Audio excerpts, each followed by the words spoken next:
Section 11-3, Contingency Tables.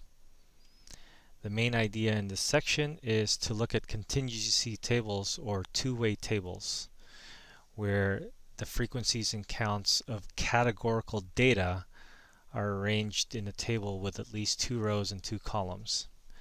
There are 2 parts to this section, but we'll focus on part 1.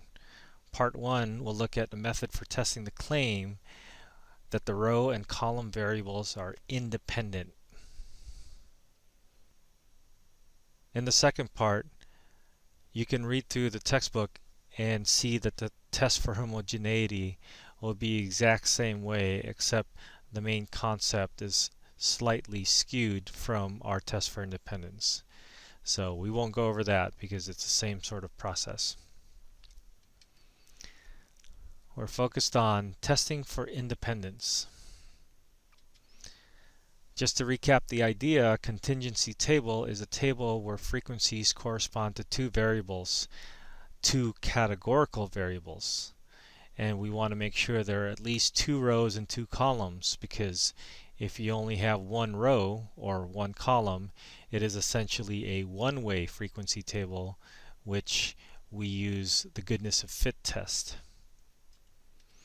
Here's an example of a two-way table or a contingency table. We have a table that summarizes the results of foot procedures as a success or failure based on the different types of treatments, such as surgery or weight-bearing casts, etc. So the first cell has 54. That means there are 54 successful procedures that used surgery. The first row and second column says there's 12 failed surgeries. And as one more example, there's 70 here. So it says that there are 70 successful non-weight bearing casts for 6 weeks. And there's only 3 failures of those. So that's the frequency table that we're looking at. A test for independence assumes that the null hypothesis in the contingency table says that the rows and columns are independent.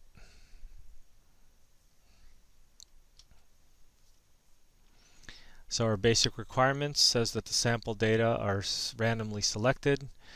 The sample data are represented as frequencies in a two-way table, and then a third requirement says that we should have at least 5 in the expected frequency. Our observed frequencies would be the frequencies that we actually collected, the raw number data that we collected, and that doesn't have a requirement as long as the expected frequencies are greater than or equal to 5. Now we have the same O and E that we've had in the last section. O representing the list of observed frequencies, and by list I mean each cell in our matrix in our two-way table has an observed frequencies that we collected. E is the expected frequency, which we will compute ourselves, or our calculator will compute for us. And then, unlike the goodness of fit test where we had a one-way frequency table and we just counted the categories, here we have to actually identify the number of rows and the number of columns. So R is the number of rows and C will be the number of columns. Our hypothesis test will have the same null and alternative hypothesis. The null hypothesis will say that the row and column variables are independent, and the alternative hypothesis says the row and columns are dependent. The test statistic is the exact same test statistic formula. However, we will be taking the observed and expected frequencies from the matrix, not just one column of numbers. And in doing so, our expected frequencies for each cell in the matrix will be given by this formula, where we calculate the row total, the column total, multiply that in the numerator, and then we will divide by the grand total in the denominator. Let's take a quick look at finding an expected frequency from our matrix. Let's look at the first cell where we have 54 successful surgeries. In finding the expected frequency for this cell, we would need the total number in the row and the total number in the column. So there's between 54 and 12, there's 66 total number of surgeries, and in the first column we see there's 54, 41, 70, and 17 successful surgeries, and that adds up to 182. And the grand total would be the sum of everything in this matrix, and that looks like there are 253 people that they looked at. So in computing the expected frequency for this one cell, we would take a look at the row total, the column total, and then divide that by the grand total, and we get 57.478.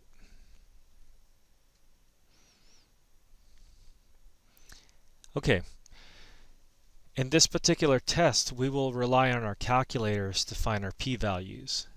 For some reason, if you were to do a critical value method, you will need to use table A4, which requires a degrees of freedom. The degrees of freedom in these tests will be the row minus 1 minus the column minus 1. I mean the row minus 1 times column minus 1, and that will represent your degrees of freedom. And once you find your critical value, we will also note that the tests for independence are always right tail tests. Let's actually go to our example now and perform the hypothesis test. The question is, does it appear that the choice of treatment affects the success of the treatment for a foot procedure? So we're going to want to use a 0.05 level of significance to test the claim that success is independent of the treatment group. So we're testing for independence. Just a quick requirement check. Based on the study, we're going to assume that the subjects are randomly selected. We're going to assume that the results are expected frequencies and counts. And expected frequencies are all over 5. We found one of them. We found it to be 47. And so let's assume, or we can do the computation and find that the rest of the expected frequencies are bigger than 5.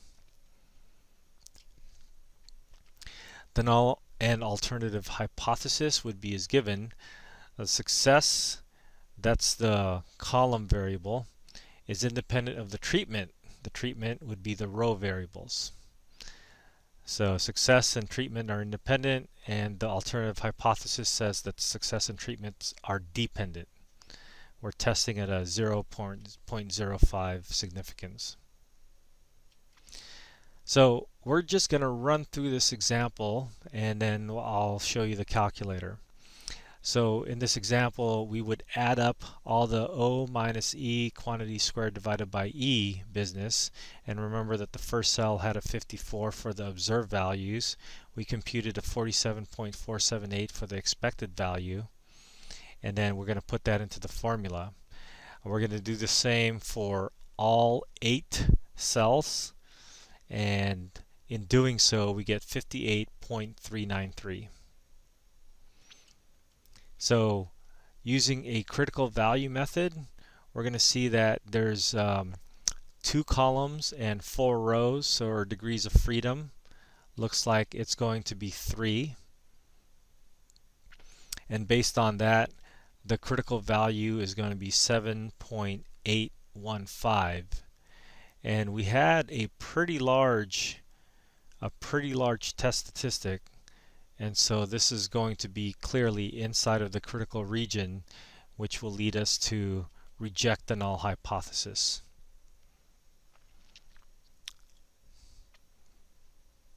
But now let's take a look at technology. By using our calculators, we're going to invoke our matrix in our calculator. So to do that, you have to find your matrix button. My particular calculator, I press the second function button, and then I press the x to the -1 power. If you look closely right above it, it says matrix, and that's what you're looking for. In doing so, we're going to go to this screen that says Names, Math, and Edit. So we want to go to Edit. We're going to edit the matrix. And then when you edit the matrix, you say that you want a 4x2 matrix. There's 4 rows and 2 columns. And then you punch in your numbers for each of these things. You punch in 54, you hit enter, and then you punch 12, you hit enter, 41, you hit enter, etc. And you keep going down. Once you have your matrix all filled out, you're all set to go. Go back to the home screen or just press Stat and then Test, and then you look for the chi-square test. So the chi-square test is specifically reserved for this test for contingency tables. When you open up the chi-square test, it's going to ask you what your observed matrix should be. And if you hadn't touched your matrices or you hadn't touched anything in your chi-square test, it should always look like this: A for the observed and B for the expected.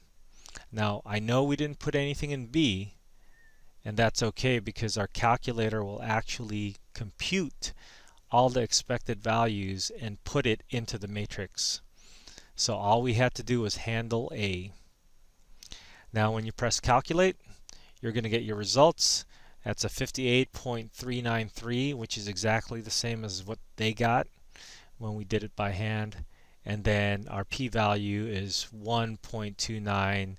This is an e to the -12, so there are 11 zeros before you get to the 129 here. So this is a really small probability value. And with a small p-value, we're going to reject the null hypothesis, which is the same result that we got. So our conclusion says that since we rejected the null hypothesis of independence, it does appear that this is actually dependent. So the success is dependent on the treatment that's used. So the test itself doesn't tell us what is most successful, what depends on what, or we can't see the best.